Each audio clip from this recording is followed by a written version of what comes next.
Bismillahirrahmanirrahim. Assalamualaikum warahmatullahi wabarakatuh. Innal hamdalillah nahmaduhu wa nasta'inuhu wa nastaghfiruh wa na'udzu billahi min shururi anfusina wa min sayyiati a'malina. Man yahdihillahu fala mudilla lahu wa man yudlil fala hadiya lahu. أشهد أن لا إله إلا الله وحده لا شريك له وأشهد أن محمدا عبده ورسوله. اللهم صل على سيدنا محمد وعلى آل سيدنا محمد. يا أيها الذين آمنوا اتقوا الله حق تقاته ولا تموتن إلا وأنتم مسلمون. يا أيها الناس اتقوا ربكم الذي خلقكم من نفس واحدة وخلق منها زوجها وبث منهما رجالا كثيرا ونساء واتقوا الله الذي تساءلون به والأرحام إن الله كان عليكم رقيبا. يا أيها الذين آمنوا اتقوا الله وقولوا قولا سديدا يصلح لكم أعمالكم ويغفر لكم ذنوبكم ومن يطع الله ورسوله فقد فاز فوزا عظيما. Ya Allah, ya Tuhan kami, ya Allah yang Maha Pengampun, ampunkanlah dosa-dosa kami. Ya Allah yang membolak-balikkan hati, tetapkan hati-hati kami di atas agama-Mu. Ya Allah, ajarkan pada kami apa yang kami jahil, ingatkan kembali pada kami apa yang telah kami lupa. Ya Allah, pahamkan kami agama, ajarkan kepada kami Al-Quran, rezekikan pada kami ilmu yang bermanfaat, amalan yang soleh dan amalan tersebut diterima, serta rezeki yang halal dan rezeki tersebut baik. Allahumma amin. Buaya yang saya kasihi, di dalam satu hadis Nabi sallallahu alaihi wasallam, وعن أمير المؤمنين أبي حفص عمر بن الخطاب بن نفيل بن عبد العزيز بن رياح بن عبد الله بن قرطي بن رزاح بن عدي بن كعب بن لؤي بن غالب بن قريش العدوي قال سمعت رسول الله صلى الله عليه وسلم يقول innamal a'malu binniyat wa innama likulli imri'in ma nawa faman kanat hijratuhu ila Allahi wa rasulih fahijratuhu ila Allahi wa rasulih wa man kanat hijratuhu lidunya yusibuha aw imra'atin yankihuha fahijratuhu ila ma hajara ilaih atau kama qala.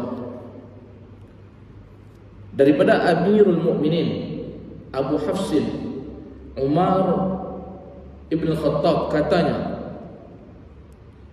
aku mendengar Rasulullah sallallahu alaihi wasallam bersabda,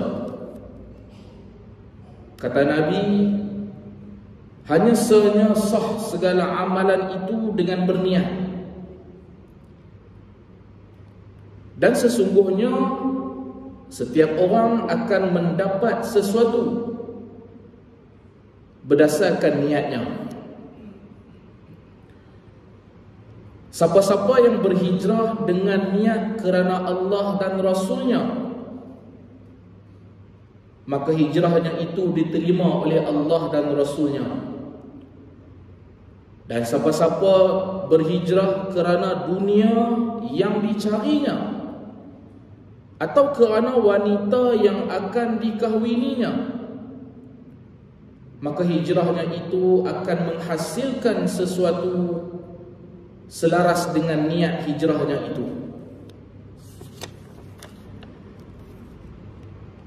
Daripada hadis ini dapatlah kita ambil pengajaran. Pertama, sahnya setiap amalan bergantung kepada niat. Dan tempat niat itu adalah jantung hati, dan tidak disyaratkan menyebut dengan lidah. Apa pun kita buat, bagaimana pun kita buat, di mana pun kita buat, semuanya mesti kena ada niat. Beza lafaz dengan niat apa? Kalau dalam ibadah, yang menjadi rukun adalah niat. Kalau dalam solat, niat untuk solat itu bukan lafaz. Niat untuk solat itu di hati. Adapun yang kita sebut usalli fardal maghribi, usalli fardal subhi, usalli fardal isya, itu lafaz. Dan lafaz bukan niat. Tapi lafaz adalah, orang kata, dia membantu kita untuk menetapkan niat. Maka lafaz itu sunat. Yang kedua, sesuatu amalan yang dilakukan dengan sempurna. Dia buat amalan tu bukan setakat sempurna, bahkan dia buat kerana Allah Ta'ala, maka dia akan mendapat ganjaran di akhirat kelak. Nak dapat ganjaran ni dia tak boleh semata-mata buat. Dia mestilah kita buat, dan kita buat dengan sesempurna mungkin. Kalau kita solat sesempurna mungkin. Kalau tasbih tu ada 3 kali, Subhana Rabbiyal Azimi wa bihamdih, cuba untuk baca 3 kali. Walaupun 3 kali itu bukan wajib. Kalau doa iftitah tu ada bacaan dia, maka kita cuba baca. Kalau kita solat tetapi kita meninggalkan perkara-perkara sunat, solat kita sah, tetapi kesempurnaan solat tu agak tercalar. Maka untuk nak dapat ganjaran yang sempurna daripada Allah Ta'ala, mestilah kita buat sesuatu tu dengan sempurna. Kalau kita sedekah dengan sempurna. Kita sedekah dekat kucing. Satu hari kita makan kat kedai mana-mana, kita nampak kucing, dia berlega-lega di kaki kita, di meja makan kita, sambil dia bunyi nyau nyau nyau, bising. Bila dia bunyi nyau nyau nyau tu, maksud dia mungkin dia lapar. Maka terdetik di hati kita niat untuk kita nak bagi dia sedikit makanan kita. Maka apa kita buat? Kita pun bagi kepada kucing yang mengiau tadi tu. Malangnya banyak di antara kita yang bila kita nak bagi makan kucing, maksudnya kita ada hatilah untuk bersedekah dekat kucing tu, tapi kita bagi, kita sedekah dengan cara yang paling tidak baik. Sebahagian daripada kita mungkin dia ambil makanan dalam pinggan dia, dia lempar kepada kucing. Kucing main tepi ni dia lempar. Ada setengahnya dia makan ikan siakap 3 rasa, dia tak bagi isi, dia bagi tulang. Ada setengahnya dia bagi yang bekas yang dia dah tak makan. Ini semua ciri-ciri kebaikan, tetapi kebaikan yang tak disempurnakan. Kalaulah kita di tempat kucing, maukah kita orang bagi sedekah kat kita dengan cara melempar? Sudah pasti kita tidak mahu.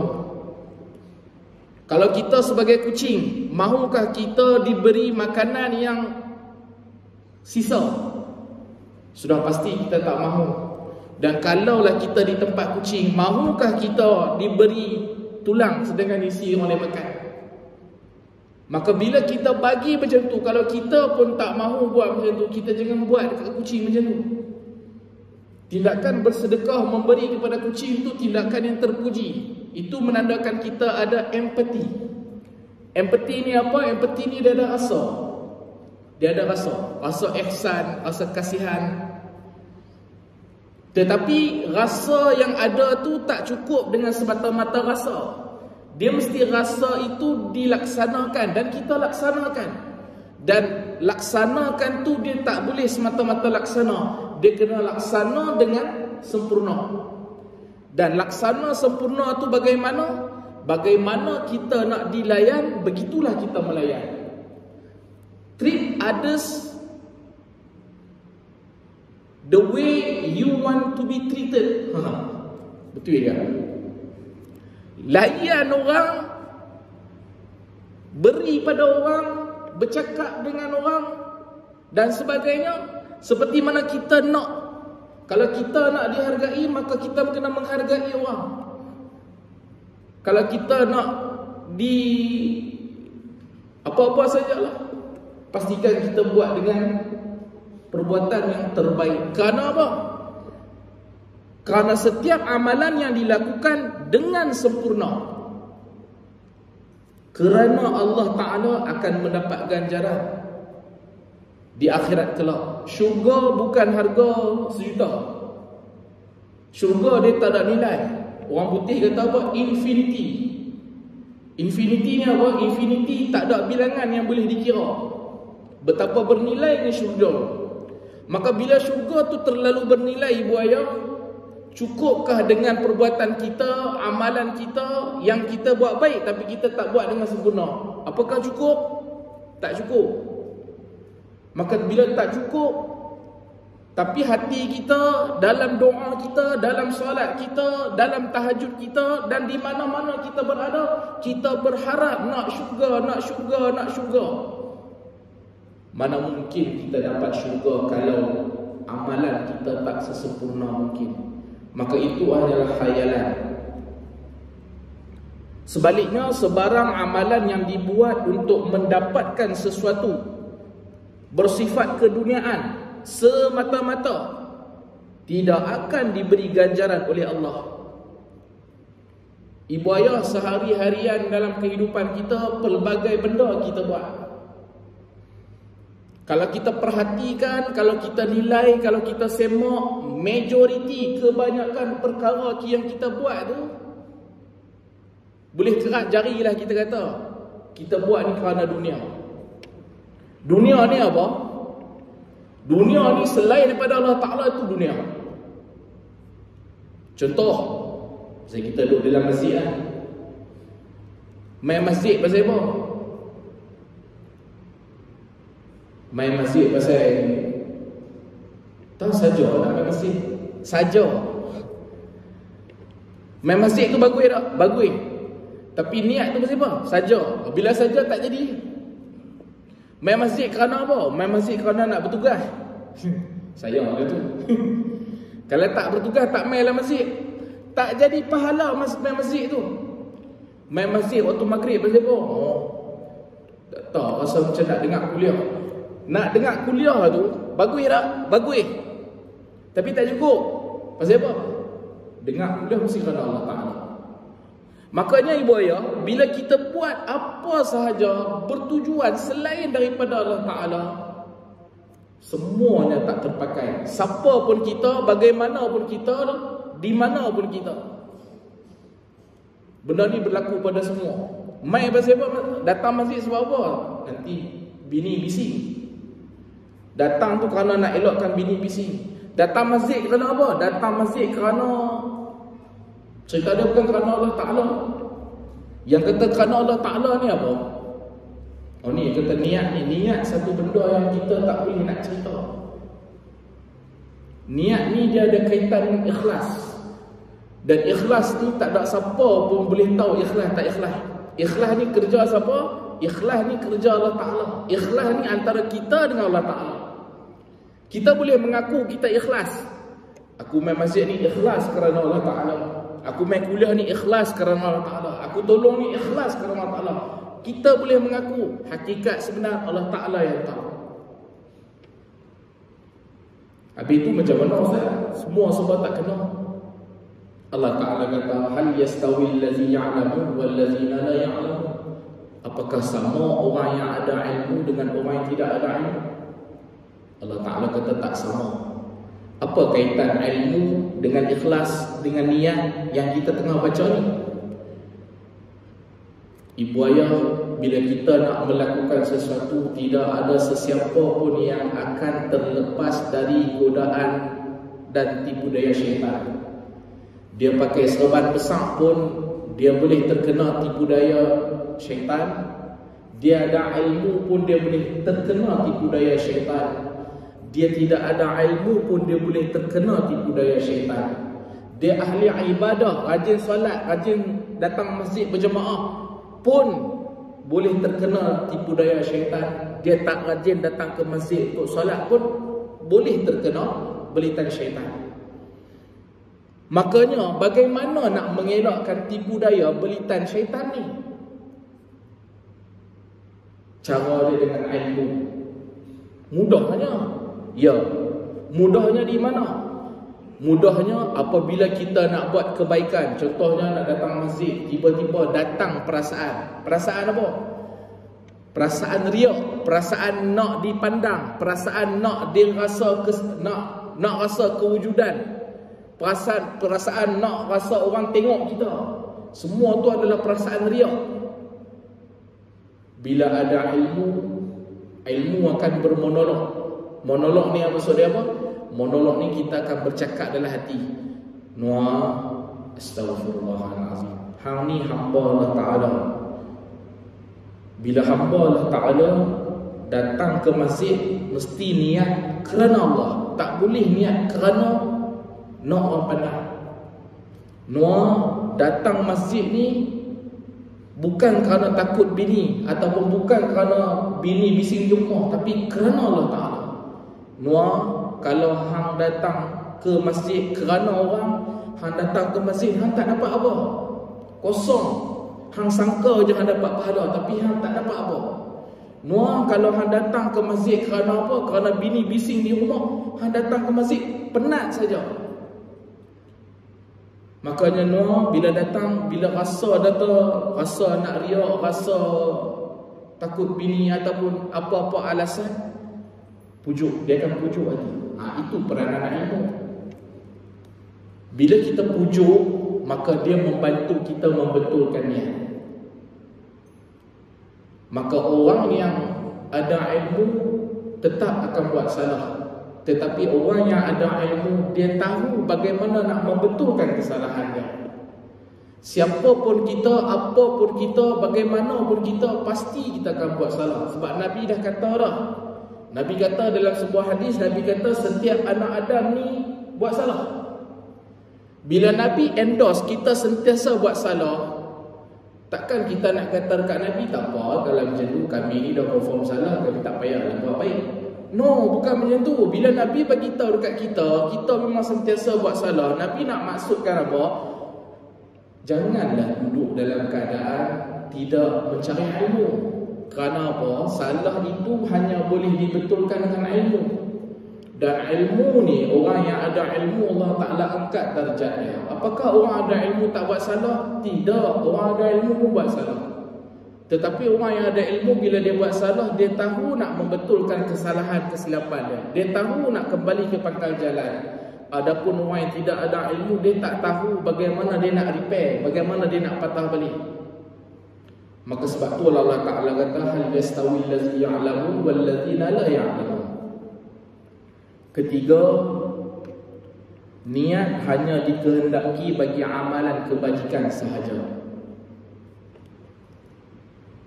Bila sebut amalan kebajikan ni, apa sahaja kebajikan yang kita faham, maka semuanya kena ada niat. Sedekah, tak niat kerana Allah Ta'ala, tak jadi apa. Solat, tak niat kerana Allah Ta'ala, tak jadi apa. Hatta kita senyum kepada orang, senyum tu kan sedekah. Pasal senyum, saja senyum, tak jadi, tak dapat pahala. Senyum tu kerana Allah Ta'ala, baru jadi pahala. Dan yang keempat, niat merupakan rukun pertama bagi setiap ibadah. Sebutlah ibadah apa pun, semua mula dengan niat. Dan merupakan batas untuk membezakan antara amalan biasa, yakni adat, dan ibadah. Kalau orang tanya kita, apa beza ibadah dengan adat? Apa beza satu-satu tu, satu-satu tindakan perkara tu, adakah dia dikira ibadah ataupun adat kebiasaan? Beza dia satu je, niat. Apabila kita buat sesuatu kerana Allah Ta'ala, walaupun yang kita buat tu pada mata manusia dia bukan ibadah. Contoh, dia bukan ibadah khusus. Contoh, kita sedekah. Sedekah dekat siapa? Sedekah dekat OKU. OKU tu pula non-Muslim. Sedekah kepada OKU, sedekah kepada OKU Muslim, semua orang maklum pahala. Tapi sedekah kepada OKU non-Muslim, dapat pahala tak? Dapat tak dapat bergantung niat. Niat tu sedekah kerana apa? Kalau niat tu pasal apa sedekah dekat dia, dah jadi kebiasaan. Aku ni memang sentiasa bersedekah. Bila aku sentiasa bersedekah, dia jadi tabiat. Bila dia jadi tabiat, siapa pun datang, di mana pun aku berada, bagaimana pun orang tu, Muslim ke tak Muslim ke, aku akan sedekah. Tak jadi apa habis, tak jadi pahala. Pasal apa? Bukan kerana Allah Ta'ala, tapi kerana apa? Kerana kebiasaan. Tapi kalau kita sedekah tu, yang pertama dia dah jadi rutin, dan yang kedua kita niat kerana Allah Ta'ala, maka barulah jadi ibadah. Kita buang paku dekat jalan, kita naik motor ataupun naik kereta, tengah drive, tengah duk pusing throttle, tiba-tiba tayar gelong. Bila tayar gelong, confirm biasanya tayar pancing. Berhenti di tepi, cek-cek ada paku ataupun ada skru. Apa kita buat? Kita maki dulu. Kita maki dulu, siapa lah punya paku buang kat sini, ataupun ni mesti kerja lori ni, ataupun kita ni buaya. Saya tak tahu lah buaya. Kalau saya jadi macam tu, sangka buruk dulu. Sangka buruk dulu baru sangka baik. Of course lah, hati kita ni, benda tu tambah pula kalau kata berlaku dalam keadaan kita nak cepat, nak pergi kerja umpamanya, tiba-tiba benda tu jadi. Saya tak rasa kita akan positif bila berlaku macam tu. Mesti kita akan kata, kita makilah apa-apa. Buang paku ataupun apa-apa yang boleh membahayakan kita dan siapa saja yang menggunakan laluan tu. Mata kasar kita nampak tu bukan ibadah. Tapi kalau kita buat tu kerana Allah Ta'ala, perbuatan tu jadi ibadah. Sebab itulah hidup kita ni 24 jam. Nak jadi ibadah, tak ibadah, tang niat. Di mana titik dia? Dekat niat. Bila niat kerana Allah Ta'ala, jadilah ibadah. Walaupun itu bukan ibadah khusus macam solat, macam zikir. Solat, zikir, itu semua orang maklum untuk ibadah khusus. Hak lain daripada tu, selain daripada tu, jadi tak jadi niat. Mudah-mudahan mukadimah tu sedikit sebanyak menjentik hati kita dan kita sama-sama amalkan. InsyaAllah kita menggunakan kitab Al-Qawl Tam fi Ahkam Al-Ma'mum wal Imam. Hari itu kita berhenti lama dan insyaAllah kita akan masuk sambung ke perkara yang keempat. Ibu ayah, kalau ada soalan insyaAllah boleh bertanya, tak ada masalah. Perkara keempat masih dalam bab solat. Tidak disunatkan tahiyatul masjid ketika sembahyang sedang diqamatkan. Perkara keempat, muka surat 9 edisi Jawi, tidak disunatkan tahiyatul masjid ketika sembahyang sedang diqamatkan. Itu tajuk dia. Ibu ayah, kita ada pelbagai jenis sembahyang sunat. Ibu ayah pernah dengar sembahyang istikharah? Semua orang biasa dengar. Pernah dengar sembahyang sunat awabin? Pernah dengar sembahyang sunat isyraq? Pernah dengar sembahyang sunat tasbih? Pernah buat sembahyang sunat tasbih? Kalau pernah, alhamdulillah. Itu semua adalah kategori ataupun jenis-jenis nama solat sunat yang kita boleh laksanakan. Maka pada malam ini kita akan tengok satu lagi jenis solat sunat yang dinamakan tahiyatul masjid. Ibu ayah, solat sunat tahiyatul masjid adalah solat yang tidak memerlukan masa. Maksudnya dia tidak dihadkan dengan sempadan apa-apa sempadan waktu haram. Ibu ayah, solat ni dia ada waktu haram solat. Semua orang maklum, kita ulang kaji. Saya ulang lagi. Dalam solat ni dia ada waktu haram solat. Seperti yang kita maklum, selepas subuh adalah waktu haram solat. Selepas asar adalah waktu haram solat. Walau bagaimanapun ibu ayah, solat sunat tahiyatul masjid dia tak ada waktu haram. Dia boleh dilaksanakan walaupun selepas subuh. Dia boleh dilaksanakan walaupun selepas asar. Solat sunat tahiyatul masjid sama hukumnya seperti mana solat qada. Dulu-dulu mungkin kita pernah tinggalkan solat, sama ada sengaja ataupun tak sengaja. Kita dapat ilmu, kita dapat kesedaran, kita dapat kefahaman, kita nak qada solat tu. Maka kita bertanya kepada orang, aku dulu tinggal solat banyak, tu cerita silam. Sekarang ni aku dah berubah, aku nak jadi baik, aku tak mau tinggal solat. Lalu bagaimana aku nak tebus kesalahan meninggalkan solat aku yang dulu-dulu? Maka sahabat kita pun berkata, mudah sahaja. Caranya hang qada solat. Maka kita pun tanyalah sahabat kita, nak qada macam mana? Kawan kita pun beritahu, sahabat kita beritahu, selagi mana hang mampu, selagi mana kamu larat, ada tenaga, maka kamu qadalah. Bila masa pun tak jadi masalah. Lalu kita pun kata kepada kawan kita, boleh tak aku nak qada solat zuhur selepas solat subuh, selepas waktu subuh, ataupun selepas waktu subuh lah. Sedangkan selepas waktu subuh, habis je waktu subuh adalah waktu haram solat.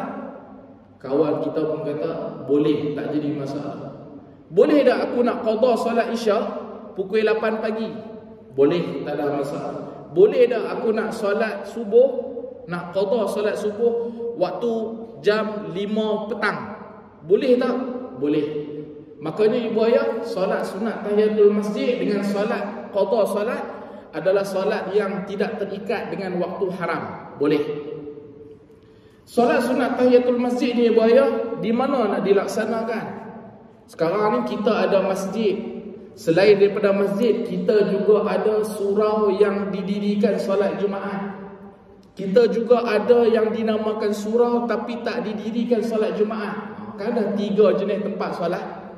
Maka di mana yang sebenarnya yang nak buat tahiyatul masjid ni? Tahiyatul masjid ni ibu ayah di masjid. Di masjid. Surau bagaimana? Surau dia ada khilaf. Ada yang mengatakan di surau pun boleh kita dirikan tahiyatul masjid. Ada yang kata tak boleh. Habis nak pegang mana?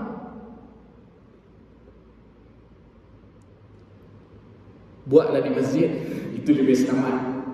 Kalau nak buat juga tahiyatul masjid di surau, kita tak boleh paksa orang untuk bersetuju dengan kita yang pandangan itu boleh. Dan kita juga tak boleh paksa orang untuk tak bersetuju dengan kita. Makanya ibu ayah, tahiyatul masjid buatlah. Di mana? Di masjid. Ataupun di surau Jumaat. Okey? Baik.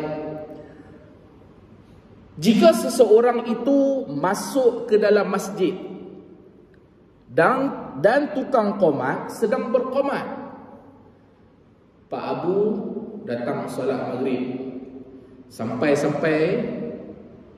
dia sampai lewat.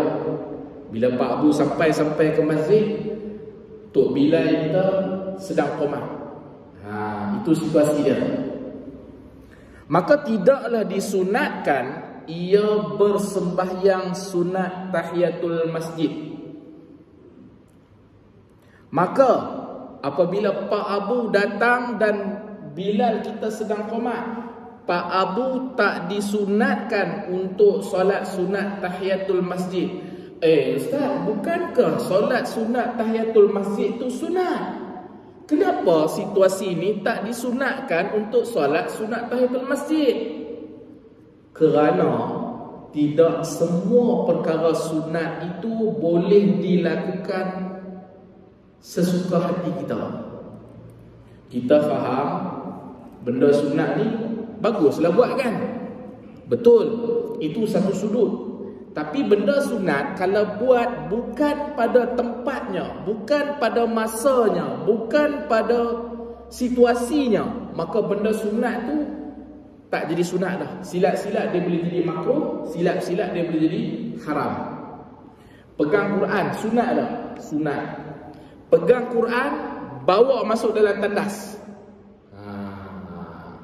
Siapa berani kata, siapa boleh kata, siapa nak kata benda tu sunat lagi? Habaq mai. Maka hukum atau perkara yang kita nak buat tu mesti diletakkan di tempat masa dan situasi yang sepatutnya. Maka situasi ini bila Pak Abu datang, bila sedang qomat, Pak Abu tak boleh lagi solat sunat tahiyatul masjid. Apa maksud tak boleh? Tak boleh maksudnya solat sunat tahiyatul masjid tu dia tak jadi sunat. Baik. Kerana apa? Kerana berpandukan kepada sabda Nabi sallallahu alaihi wasallam. Apa Nabi kata? Nabi kata, "Idza uqimatis shalah." Apabila sembahyang telah diqamatkan, Bilal dia dah buat tanggungjawab dia. Apa dia buat? Dia qamat. Fala salata illal maktubah. Nabi kata apa? Maka tidak boleh sembahyang. Nabi larang. Maka tidak boleh sembahyang melainkan sembahyang fardu. Kalau sebelum ni kita pernah buat, hari ni kita dapat ilmu. Kalau kita tak pernah buat, mungkin akan datang tanpa ilmu kita terbuat, hari ni kita dapat ilmu. Kalau kita nampak orang buat, tapi kita belum ada kekuatan untuk menegur perbuatan orang tu, paling tidak kita boleh berlapang dada bila kita tengok orang tu. Baik. Dan telah diterangkan dengan demikian oleh Al-Muhamali, salah seorang ibu ayah, kitab Al-Qaulu Tam fi Ahkam Al-Ma'mum wal Imam karangan Ibnu Na'imat ni. Semua dia kumpulkan pandangan dalam mazhab Asy-Syafi'i. Dia tak ambil pandangan dalam mazhab Hanafi, dia tak ambil pandangan dalam mazhab Maliki, dia tak ambil pandangan dalam mazhab Maliki, Hanafi, Hambali. Semua pandangan dalam mazhab Asy-Syafi'i. Bila disebutkan tokoh-tokoh, contoh Al-Muhamali ini salah seorang tokoh dalam mazhab Syafi'i. Semua pandangan ini dia ambil daripada mazhab Syafi'i. Kemudian dia kata apa? Mana orang tadi? Hilang. Kemudian mengikut pendapat yang sahih, hendaklah ia tetap berdiri menunggu sembahyang. Kalau dah Bilal qomat, Pak Abu sampai, apa Pak Abu nak buat?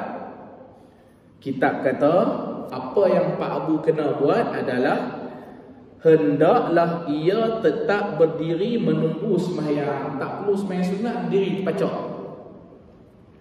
Demikianlah berkata pengarang kitab Al-Kifayah. Pandangan ni ada dalam kitab, nama dia kitab Al-Kifayah. Dan berkata Al-Hanafi, ada satu lagi pandangan dalam mazhab Asy-Syafi'i. Dia kata apa? Dalam fatwanya Al-Hanafi, imam besar dia ni kata, dia kata dalam fatwa dia, apa dia kata? Jika masuk seseorang ke dalam masjid, Pak Abu datang masjid, apa hal guna nama Pak Abu? Saya nak sebut nama jemaah ni, saya tak ingat nama. Jika masuk seseorang ke dalam masjid, Pak Abu masuk ke dalam masjid dan sembahyang sedang qomat, Bilal sedang qomat, maka janganlah ia, siapa ada tu ia tu? Janganlah Pak Abu, apa dia? Berdiri. Satu tadi pandangan kata bila Bilal tengah qomat berdiri. Satu lagi pandangan kata apa?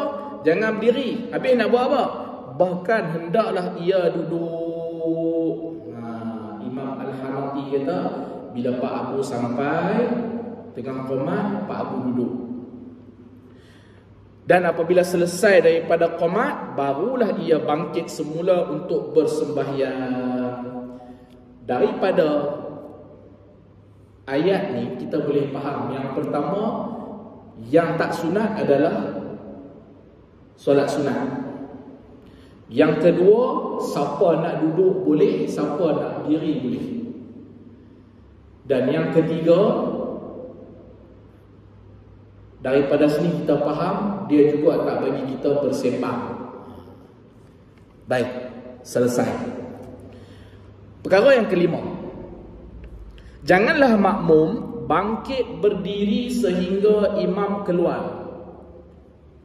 Perkara kelima, janganlah makmum bangkit berdiri sehingga imam keluar. Ustaz, apa hal ni nak berdiri pun sampai jangan? Bila sebut jangan ni bukannya bermaksud haram. Dia lebih kepada jangan tu bermaksud adab.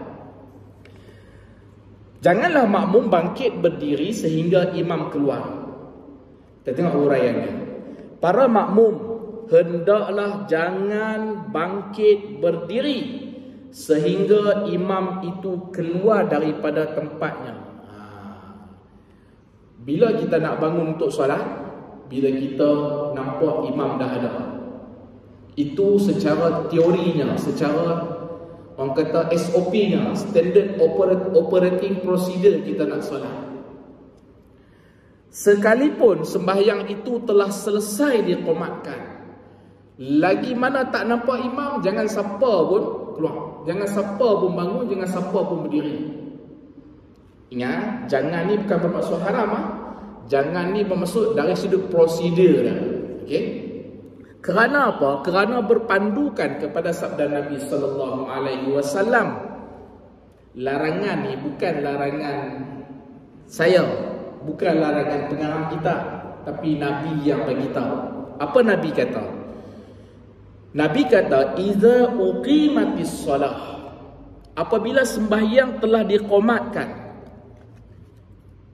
fala taqumu. Nabi kata apa? Maka janganlah kamu semua bangkit berdiri hatta tarawni, sehingga kamu semua melihat aku qad kharajtu, sehingga kamu semua melihat aku keluar. Atau kama qala.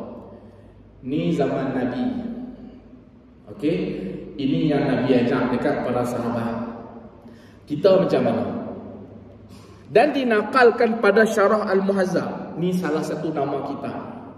Dalam Syarah Muhazzab daripada Syekh Abu Hamid Al-Ghazali, bahawasanya berkata ia Abu Hamid Al-Ghazali, mazhab kita dan mazhab Abu Hanifah, bahawasanya hendaklah para makmum itu bangkit berdiri selepas selesainya muazzin daripada qamat.